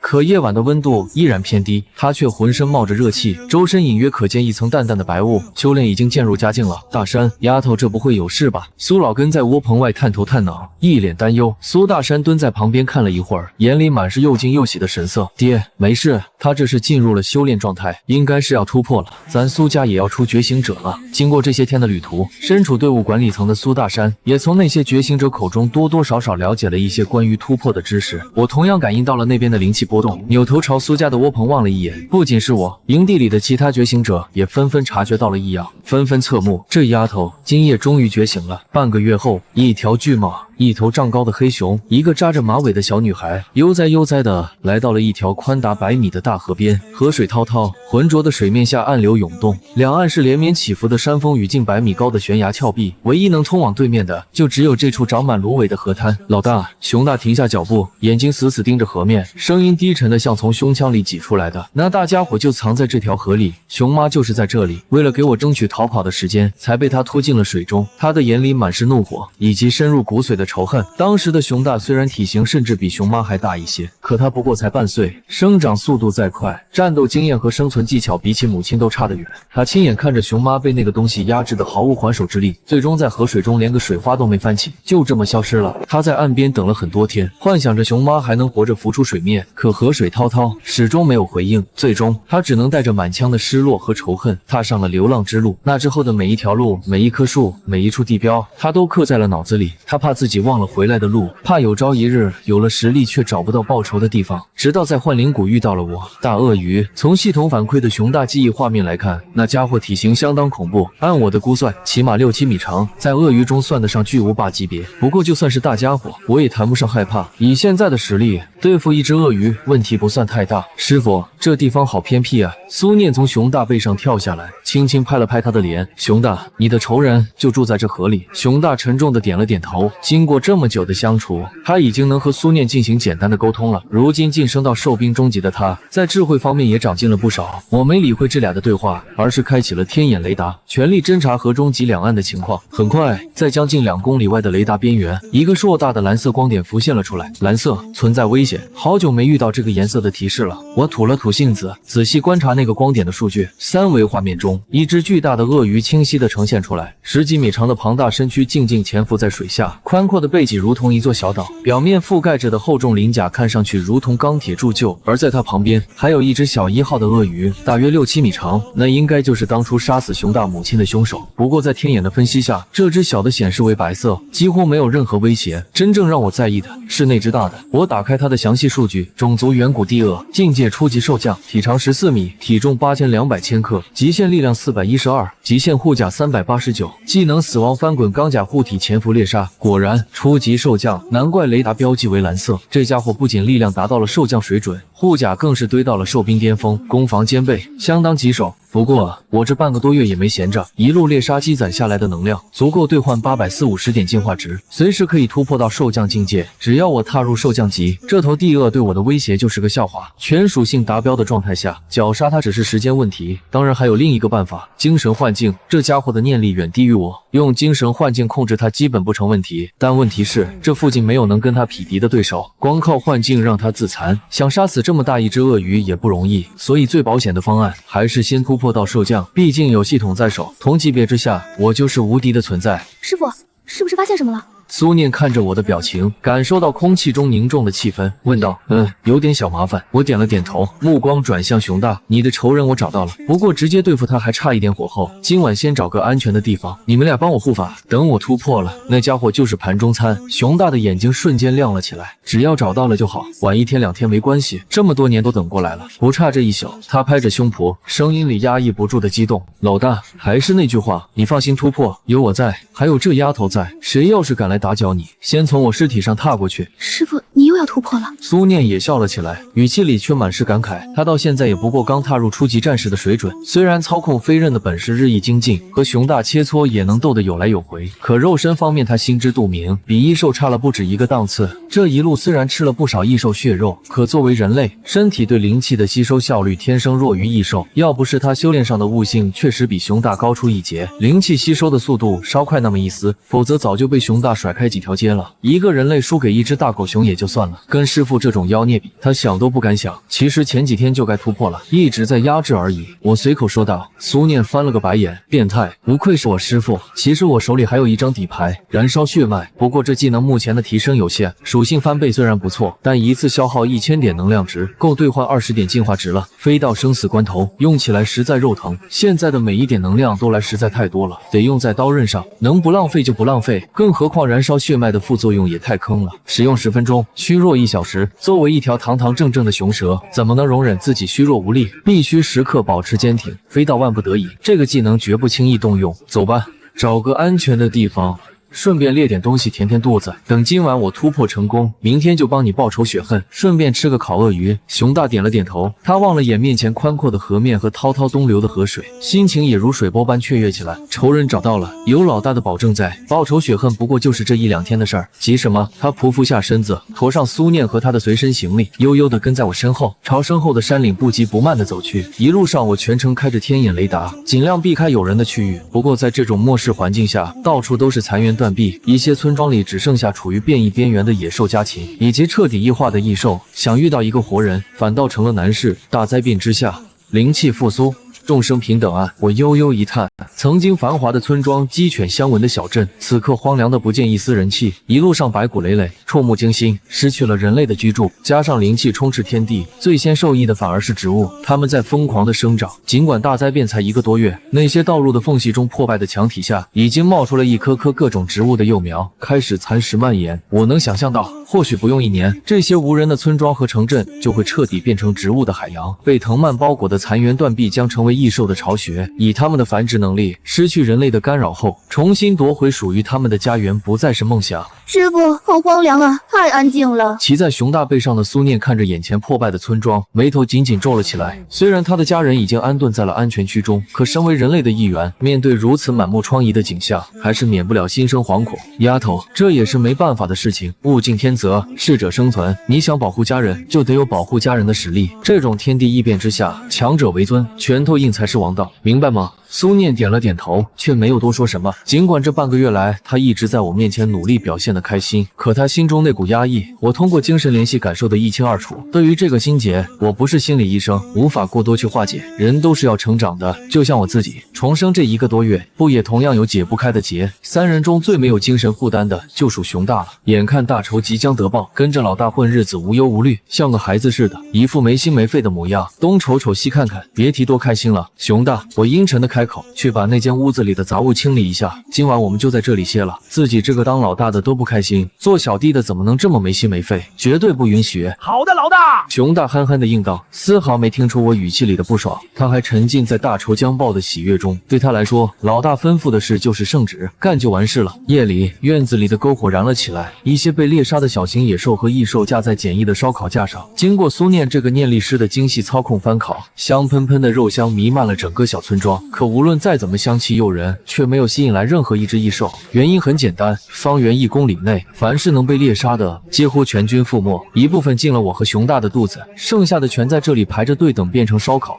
老大，给我留点啊！太好吃了！眼见一大块一大块烤肉被我一口一口的吞下肚，熊大急了，自己一块都没啃完，我已经干掉了3大块，这不是欺负熊吗？不行，绝对不行！这么好吃的烤肉，说什么也得让老大手下留情。至于抢食，熊大没这个胆子。虽然知道基本不会被烤熊掌，但万一呢？这段时间相处下来，他也摸清了我的脾性，只要不是原则问题，其他基本随意。所以他现在也敢在我面前撒泼打滚、卖萌撒娇。瞧你那熊样！行了，不吃了，剩下的全给你。我该突破了。看着眼前那双滴溜溜转的小眼睛，一副可怜巴巴的模样望着自己，我不禁有些好笑。这家伙表面憨厚，实际上小心眼多着呢。不光是我被逗乐了，一旁的苏念也捂着嘴咯咯的笑个不停。有了上次的突破经验，这回可谓驾轻熟就。我来到收拾好的房间里，将积攒的能量兑换成足够的进化值，把所有属性栏加满。系统晋级的提示声随即在脑海中响起，属性值达到可突破临界值，宿主可寻找安全地带进行突破，外界灵气浓郁度达标。本次突破需2个小时，会吸取方圆10公里内的大量灵气，形成灵气风暴洗涤宿主肉身。我微微一愣，上次突破是1个小时方圆5公里，这次直接翻了倍。果然每突破一个大境界，难度都在急剧攀升。开始突破，确认之后，无数灵气开始疯狂地朝我所在的位置汇聚。方圆10公里范围内的天地灵气如同被巨大的漩涡吸引，浩浩荡荡地涌来。师傅，开始了。苏念从行李中取出一套合金刀片，这是上次在安全区登记信息时，安全局的童局长特意送给他的。作为一个极为罕见的念力师，他受到了格外的重视。20把合金刀刃悬浮在他身周，寒光闪烁。熊大也回头看了一眼我所在的屋子，立刻停止进食，小心戒备起来。谁要是想打搅老大的突破，先从我尸体上踏过去。当10公里内大部分的灵气被抽向我的位置时，夜色中不少异兽被惊动了。越靠近我所在的地方，灵气真空就越大，而中心地带的灵气浓度却愈发浑厚的骇人。熊大有了上次的经验，对这种动静已经不再惊讶，只是默默守护着，同时顺便吸收着残余的灵气。一呼一吸之间，体内便充满了力量。苏念却是第一次见到这种阵仗，他上次晋级到初级战士，以及熊大突破到中级兽兵时，似乎都没有产生过这种规模的灵气风暴。虽然灵气和空气一样看不见摸不着，但身为觉醒者，他能清晰地感觉到此刻周围的灵气浓郁到近乎凝实，甚至形成了漩涡，而漩涡的中心正是我所在的位置。果然是师傅，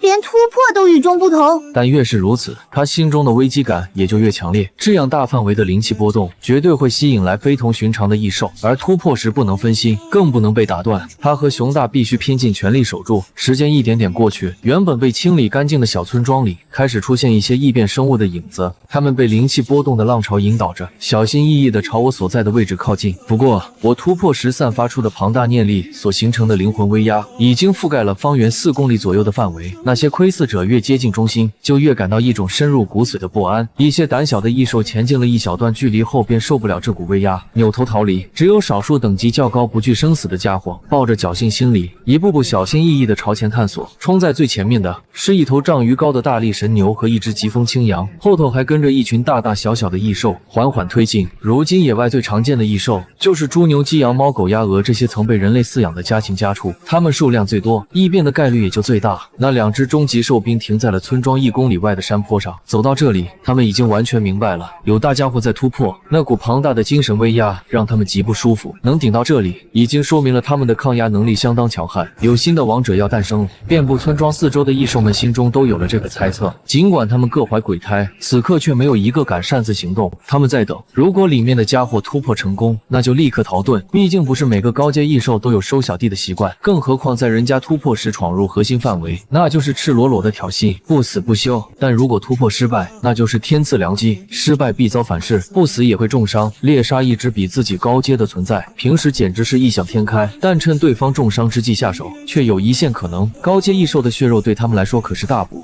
甚至能让他们当场晋级。至于守在外面的那只大黑熊和那个两脚兽，在这数十只大大小小的异兽看来，根本不是个事。我留了一丝意识关注着外面的动向，这次突破引来的动静确实不小，但真正让我不安的不是这些虾兵蟹将，一种神秘的第六感在不断的警告我，这一次的突破比上次危险得多，而危险的来源并不在天眼雷达能侦测的范围内。最终我只想到了一个可能，白天在河里观测到的那只远古地鳄，当然10公里范围内有没有别的兽降级存在，我也无法确定。这一带除了来时探测过的路线，其余区域对我来说都是未知，但按照我前世和今生的认知，等级越高的存在，占据的地盘就越大。就像我自己，如果要霸占一个区域，没有足够广阔的地盘，光吃就养不起，竭泽而渔不可取。想要长久获取资源，提升实力，就只能跟别的家伙抢地盘。所以不出意外的话，这股不安感就是那头地鳄带来的。不仅是我，熊大和苏念也感觉到空气中多了几分莫名的压抑，一股寒意从脚底板直升上来。我的猜想没有错，尽管我选择的这个落脚点已经足够远离大河，但偏偏距离恰好卡在10公里出头的位置。那头远古地鳄原本正在河道对岸悠闲的游荡觅食，吃了个半饱后，它跨过大河来到这边的岸上，准备再补几口。就在这时，一股微弱的灵气波动引起了他的注意。作为兽降级的存在，他对灵气的感知比普通兽兵敏锐得多。带着几分好奇，远古地鳄迈开4条粗短的腿，一边朝灵气波动的方向慢慢移动，一边顺路啃食着撞上门来的猎物。越靠近中心地带，他就越觉得这种灵气波动莫名的熟悉。啃完一只倒霉的小野猪后，他终于想起来了，这不正是自己当初突破时经历过的感觉吗？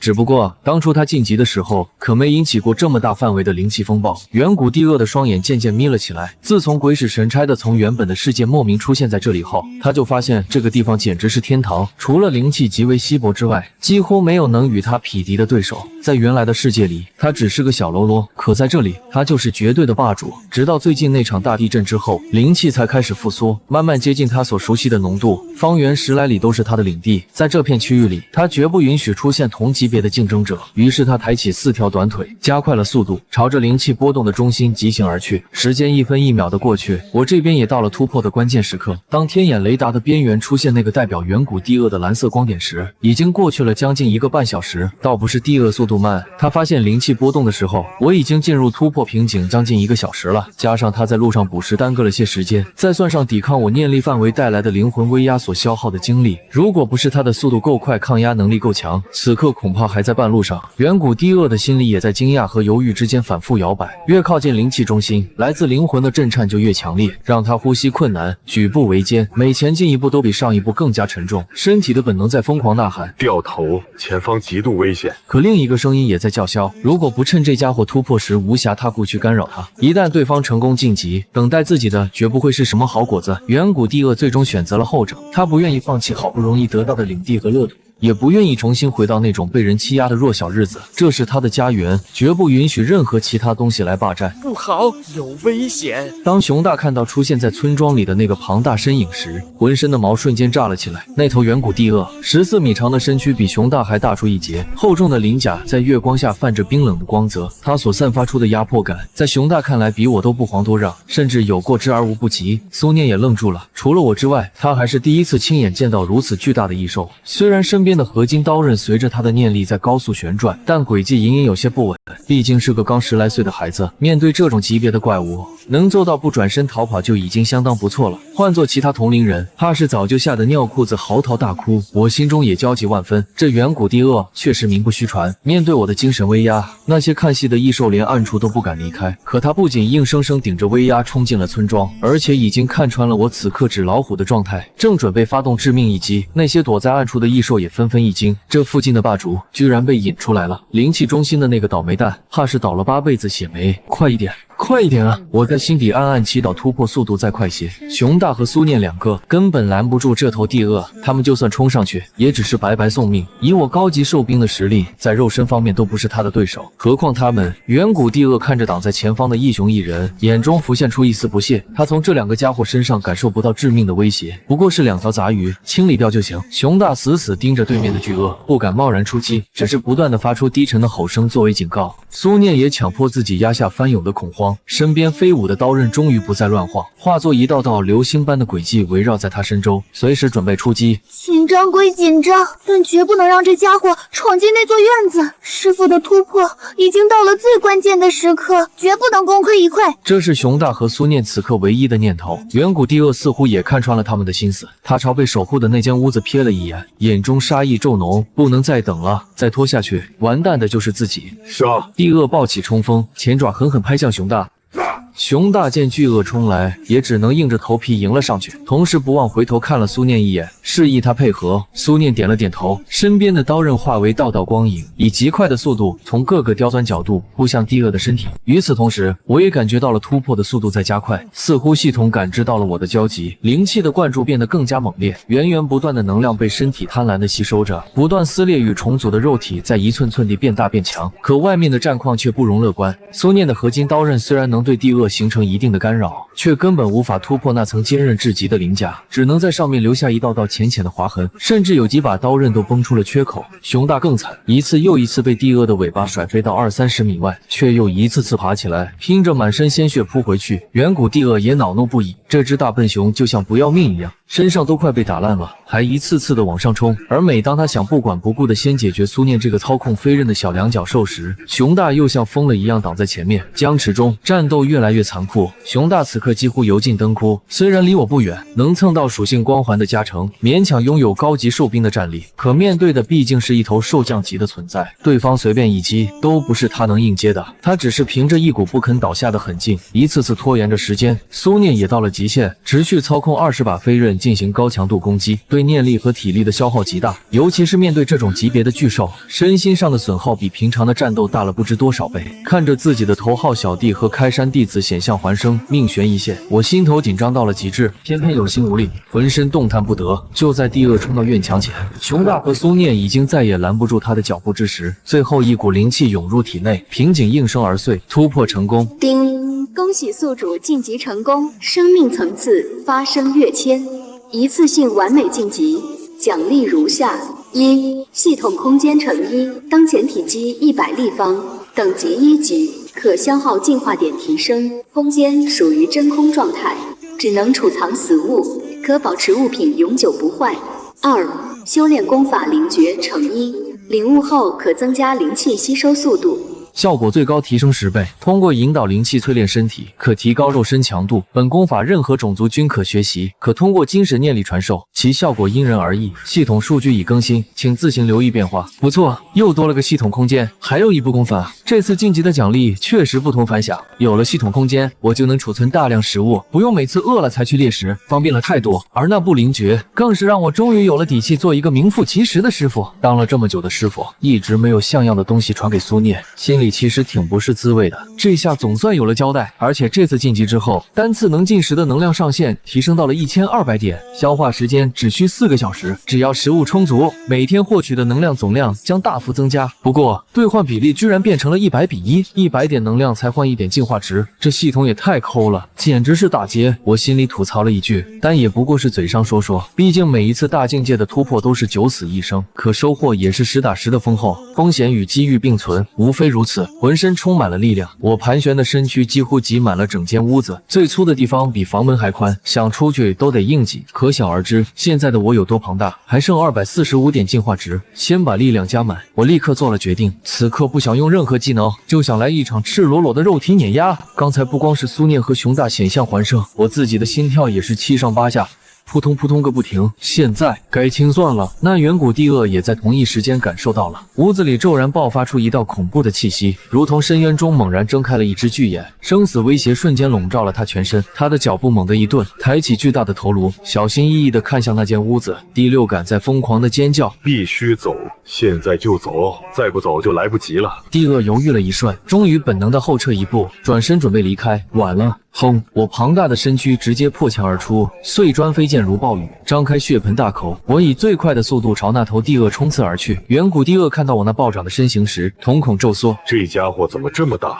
来找这么大一头巨兽的麻烦，真是老寿星吃砒霜，嫌命长。然而后悔已经来不及了。从我破墙而出的那一刻起，他的结局就已经注定。完美的属性碾压之下，远古帝鳄在任何方面都已经不再是我的对手。我闪电般窜到他面前，一口狠狠咬住他的身体，同时将大量毒液灌注进去。紧接着，整条身躯如绞索般缠上了这头比我还粗壮的巨鳄，越收越紧。帝鳄本能地发动死亡翻滚，试图挣脱我的纠缠，可毒液已经开始扩散，他的身体骤然变得麻木迟钝，力量急速流失，巨大的收缩力不断压迫着他的五脏六腑，让他呼吸越来越困难。还是老大厉害，刚一出手就让这大家伙吃瘪，完全没有还手之力，牛啊！熊大顾不上浑身的剧痛，瞪大了眼睛看着这一幕，心中满是感慨。苏念同样望着眼前两头巨兽的交锋，却发现这根本不是什么搏杀，有的只是悄无声息的碾压和虐杀。被虐的正是把他和熊大打得毫无还手之力的远古帝鳄。他此刻全身酸软，无力地靠在路边一根电线杆上，大口喘着气，一点点恢复着体力。持续操控20把飞刃进行高强度战斗这么久，对他来说实在是极大的消耗。